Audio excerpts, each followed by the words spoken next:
رمضان المبارک کے بعد شوال کے مہینے میں اللہ رب العالمین نے اپنے بندوں پر خاص فضل فرماتے ہوئے اپنے نبی کی زبان سے 6 روزے رکھنے کی ترغیب دلوائی ہے۔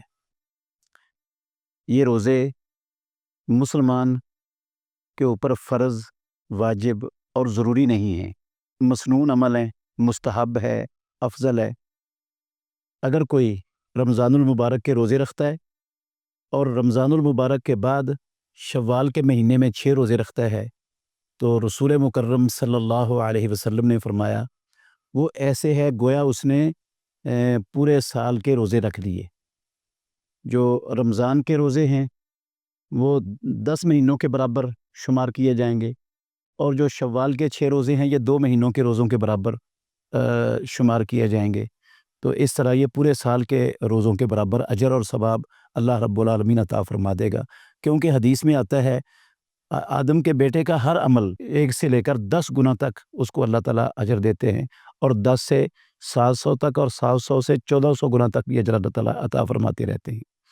تو اگر 10 گنا کے حساب سے لگائیں اجر تو یہ رمضان کے روزے اور 6 والے یہ روزے یہ پورے سال کے روزوں کے برابر بن جاتے ہیں۔ بعض اہل علم ہیں ہمارے معاشرے میں جو کہتے ہیں کہ یہ حدیث صحیح نہیں ہے۔ حدیث تو صحیح مسلم شریف کے اندر موجود ہے۔ حضرت ابو ایوب انصاری رضی اللہ تعالیٰ عنہ اس حدیث کے راوی ہیں۔ کتاب الصیام کے اندر یہ حدیث موجود ہے صحیح مسلم میں۔ حدیث میں نے پڑھی ہے کہ رسول اللہ صلی اللہ علیہ وسلم نے فرمایا من صام رمضان ثم اتبعہ ستا من شوال کان کصیام الدہر، جس نے، یہ مسلم شریف کی حدیث کے لفظ ہیں، جس نے رمضان المبارک کے روزے رکھے پھر اس کے پیچھے شوال کے 6 روزے رکھے وہ ایسے ہے گویا اس نے پورے سال کے روزے رکھ لیے۔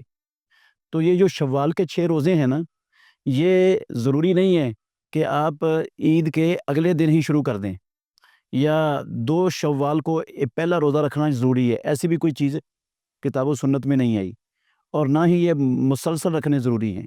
جس طرح بندے کے لیے سہولت ہو، آسانی ہو، وہ یہ روزے رکھ سکتا ہے۔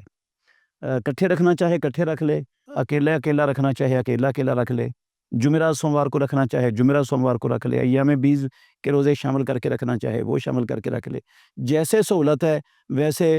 پورے شوال کے اندر 6 روزے جب پورے ہو جائیں گے تو یہ صیام الدہر کا اجر اللہ رب العالمین اسے عطا فرما دیں گے۔ تو جب صیام الدہر کا اجر اس پر ملتا ہے تو پھر مسلمانوں کو اس میں کوتاہی نہیں کرنی چاہیے، بلکہ اس کا اہتمام کرنا چاہیے۔ خود رسول اللہ صلی اللہ علیہ وسلم اور صحابہ بھی اہتمام سے رکھتے تھے، ہمیں بھی اس کا اہتمام کرنا چاہیے۔ اللہ ہمیں سمجھنے کی اور عمل کرنے کی توفیق عطا فرمائے۔